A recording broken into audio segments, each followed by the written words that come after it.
No niin, tässä oltaisiin nyt semmoisessa tilanteessa, että ruvetaan piirtämään valokarttaa. Ja nyt olisi tarkoitus rakentaa tämä teatteri ensimmäisenä. Ja jos nyt kyse on koulun produktiosta, niin se teatteri löytyy kaikkein kätevin Artsista hakemisto ja palvelut, esitys, konsertti ja näyttämötoiminta, teatterikorkeakoulu, esitystilat ja sitten tilakuvat löytyvät täältä. Hirveän pieni linkki, mutta tosta kun painaa, niin pääsee sivulle, jossa on sitten kansio, jossa on nyt meidän esitystilojen pohjakuvat. No niin, siihen aukesi. Ja jos tehtäisiin vaikka Studio 1:een tämä prokkis, niin avataan tuo studio, katsotaan mitä siellä Studio 1:n kansiossa on. Studio 1:n kansiossa näyttäisi olevan PDF- ja DVG-tiedostot. Tässä on melkein sama kumpaa niin tiedostomuotoa käyttää siihen niin pohjana, koska silloin kun toi PDF on tehty vektoriohjelmalla, eli silloin kun se ei ole tämmöinen bitmap, niin siihen toi Vectorworks pystyy snäppäämään samalla tavalla niihin viivoihin ja kulmien risteyksiin kuin tuommoisessa DVG-tiedostossakin. Mutta mä vaan tiedän, että tämä DVG-kuva on paremmin tehty. Siinä on myös leikkaukset, niin mä valitsen sen. Mutta katsotaan tässä vielä kuitenkin tämä niin kuin importti niin kuin kaikille näillä vaihtoehdoilla. Eli DVGn tuominen, PDFn tuominen ja pixelimapin tuominen. Joo, tosta ladattiin noin. Ja tosiaan sitten, jos muita piirustuksia tarvii, ihan nyt vaan tämmöisenä vinkkinä, niin melkein kaikista asioista löytyy kuvat Helsingin kaupungin rakennusvalvontaviraston ARSKA-palvelusta. Eli täältä löytyy todennäköisesti sun oman talon pohjapiirustukset. Ne maksaa muutaman euron kappale, mutta jos on kiire eikä oikein saa käsiinsä ketään, jolla olisi kunnolliset kuvat, niin täältä on hyvä aloittaa.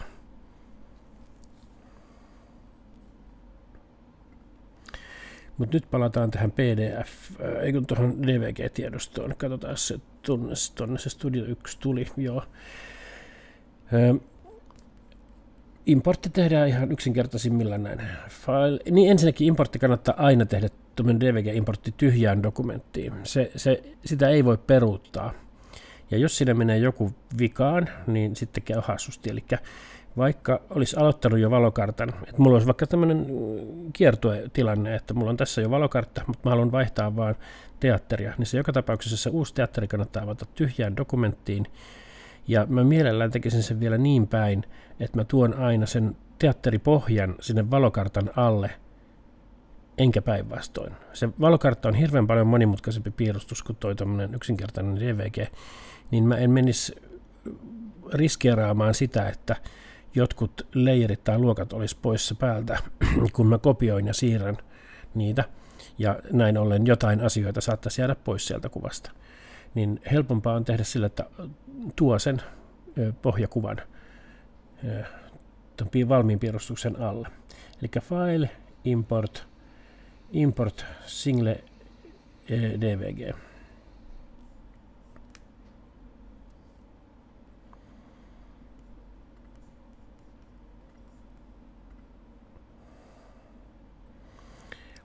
Sitten tulee kyselylaatikko.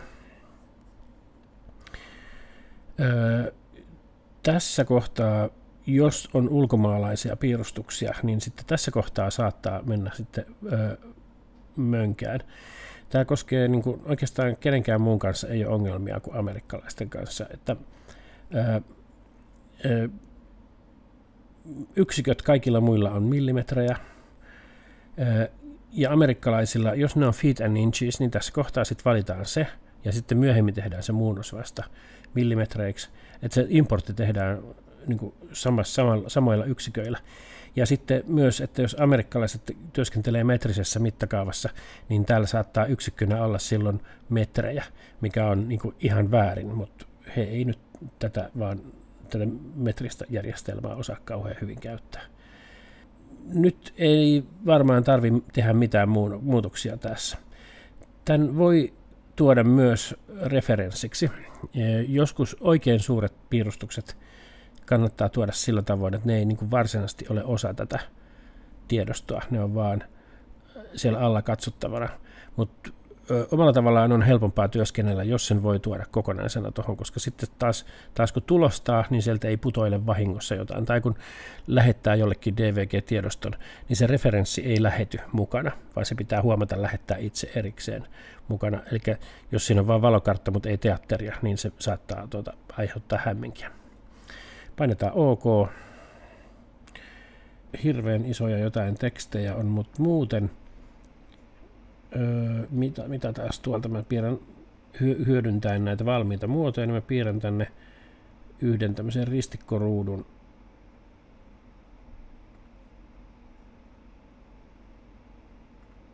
Joo, ja noin metri kertaa metri tuli, saattaa klikata 2 milliä ohi jostain. Eli tämä on tullut oikein. Ja sitten pitäisi järjestellä vähän asioita, tehdä valmiiksi muutamat layerit tänne. Katsotaan, mikä layeritilanne on. Studio 1 on tullut jossain ihan käsittämättömässä mittakaavassa. Katsotaan Edit, Scale, 1:50. OK, OK, OK. Niin ensinnäkin, ja nyt kaikki hävisi näkyvistä. Tässä on hirveän kätevä työkalu Fit to Objects -niminen tuolla ylhäällä. Se näyttää kaiken, mitä kuvassa on. No niin, nyt nähdään, että täällä kuvassa on joku roska tuolla. Ja sitten varmaan jossain ihan toisessa kulmassa on joku toinen roska, joka aiheuttaa tämän. Mennään nyt lähemmäs. Fit to Objects ei auttanut siinä mielessä, että objekti oli niin pieni ja niin kaukana. Tässä on varmaan käytetty jotain koordinaatistoa, joka ei sijaitse nyt niin kuin ihan ehkä Helsingissä.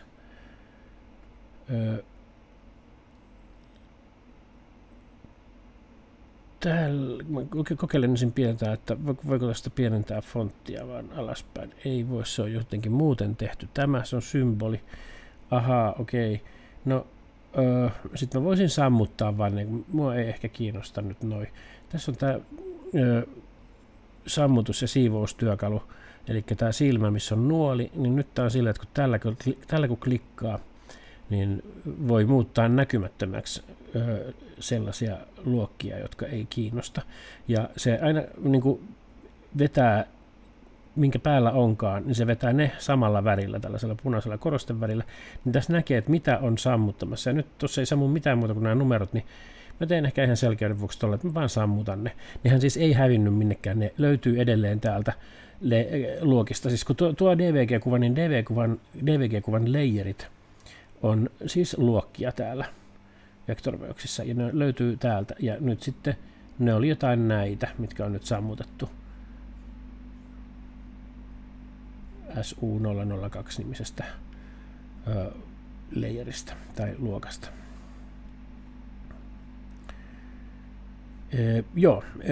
Meillä oli kesken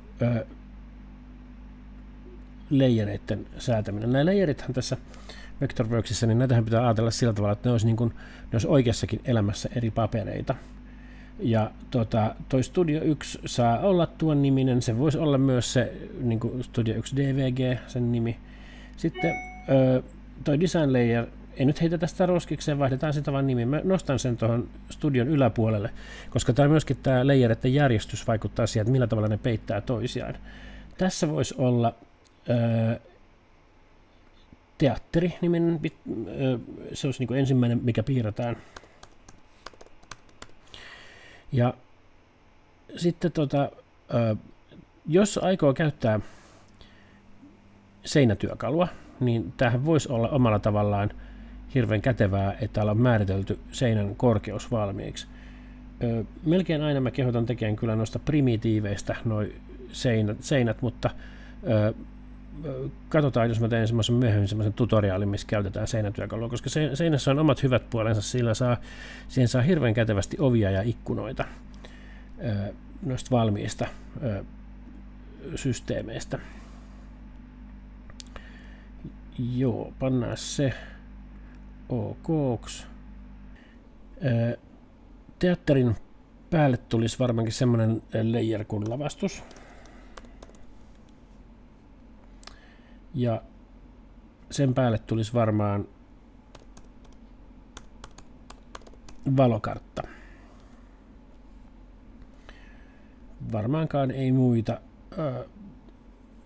layerita tähän tarvita. Jos olisi semmoista vaihtoehtoa, että vielä tarvittaisiin tämmöinen niin kuin näyttämötekninen, missä olisi vaikka verhot ja muut näyttämöön liittyvät asiat, mahdolliset äänentoistovehkeet, niin ne voisi olla sitten vielä yhdellä omalla erillisellä layerillä, mutta nämä riittää mainiosti. Ja se, mihin nythän tämä niin kuin suoraan hyppäsi tänne valokartta-layerille, me käytännössä ei haluta nyt aloittaa sieltä tätä piirtämistä, vaan valitaan tähän seuraavaksi teatteri layeri, jossa ruvettaisiin piirtämään. Nyt mä huomaan, että tulee harmautuneena tuolla takana, ja siihen ei voisi näpätä. Se pikkusen on vaikeuttaa meidän elämää.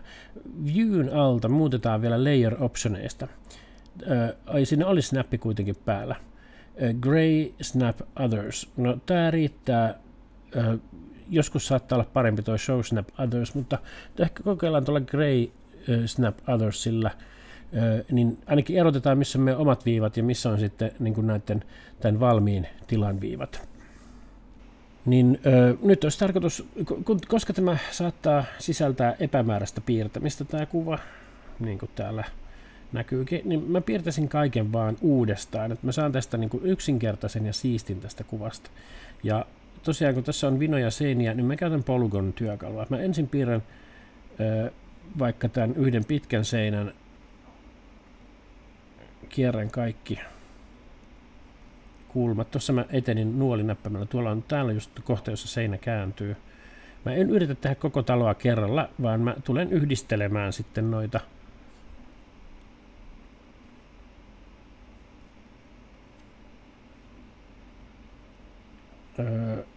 menikö mulla viivan pää ohi?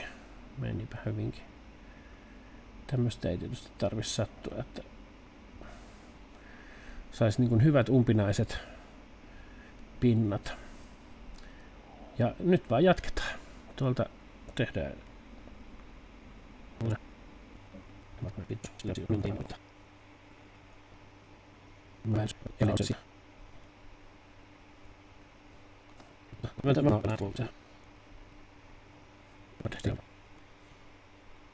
Näinkin pitäisi saada osumaan yhteen, että muuten sitten seuraavassa vaiheessa, kun niitä yhdistellään, niin sinne sitten jää koloja, joita pitää korjailla, jos ei tässä kohtaa ole huolellinen.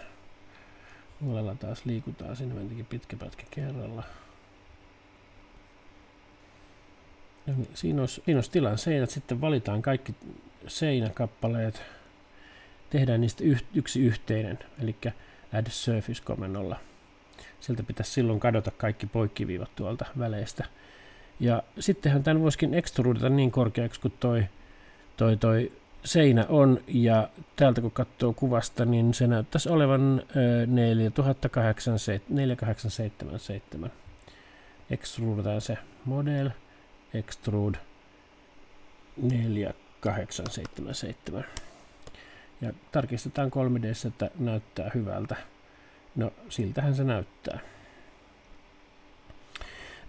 Sitten samalla tavalla jatketaan kaikkien muiden yksityiskohtien. Jos tarvitaan tehdä se esimerkiksi toi tuulikaappi, joka tuolla on, mä en varmaan nyt tässä kohtaa tee sille mitään muuta, kun mä teen sen vaan tuollaisena kuutiona, koska se on vaan tuolla tilassa, vie multa tilaa, niin mä teen sen ensin tuulikaapin. En mä vaivaudu tekemään siihen edes ovia. Tosta mä mittaan vaan. Musta neliötyökalu on kätevämpi melkein kuin tuo mittanauha. Sen korkeus on 2867. Extrudaan se.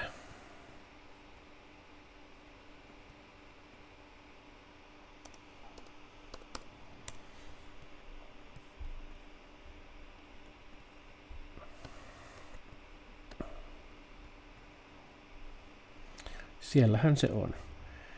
Ja nyt sitten seuraava asia olisi piirtää lavasteet, mutta kun minulla on tässä nyt vaan tämmöinen opetusmateriaali, niin mä en ehkä tee lavasteita, mutta mä voisin laittaa tonne kuitenkin nyt meidän valokarttaa varten niin pari tyyppiä hengailemaan, että on näyttämällä jotain katsottavaa. Ja katsomahan mä voisin tietysti tehdä, joo kyllä, meidän top plan kuvaan. Ja niin tietysti nyt tässä kohtaa mä voisin yrittää siirtää Origon, koska me ollaan jossain tosi kaukana Origosta. Tehdään semmonen, mä laitan Origon tänne vaikka keskelle tuota mun kuvaa. Tools, Origin, User Origin. Ja set User Origin to next mouse click. Niin pannaan se vaikka tohon noin.